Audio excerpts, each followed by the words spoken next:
आऊज़ु बिल्लाहि मिनश शैतानिर रजीम बिस्मिल्लाहिर रहमानिर रहीम। अस्सलामु अलैकुम नाज़रीन हज़रात, आप देख रहे हैं ज़ोया लाइफ हेल्थ केयर। दुरूद शरीफ के बगैर दुआ।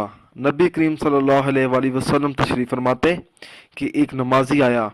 जब वो नमाज से फारिग हुआ तो इसने इस तरह से दुआ मांगना शुरू कर दी, ए अल्लाह मेरे गुनाह माफ़ कर, मुझ पर रहम फरमा। ये सुनकर नबी करीम सल्लल्लाहु अलैहि वसल्लम ने फरमाया, ए फलां, तूने अजलत से काम लिया है।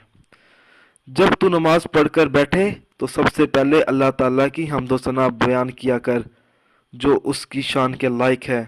इसके बाद मुझ पर दुरूद पढ़कर दुआ मांग। फिर एक और नमाजी आया और इसने नमाज अदा करके अल्लाह ताला की हम्दो सना बयान की और फिर दुरूद शरीफ पढ़कर दुआ मांगी। तो हजूर नबी करीम सल्लल्लाहु अलैहि वसल्लम ने फरमाया, ए फलां, तू दुआ कर, तेरी दुआ कबूल होगी। दोस्तों, अगर आपको हमारी ये वीडियो पसंद आई है तो इसको लाइक कीजिए और शेयर कीजिए। साथ ही मेरे channel Zoya life health care को सब्सक्राइब करना हरगिज़ ना भूलें ताकि आपको आगे आने वाली वीडियोस की मालूमात मिलती रहे। जज़ाकल्लाह।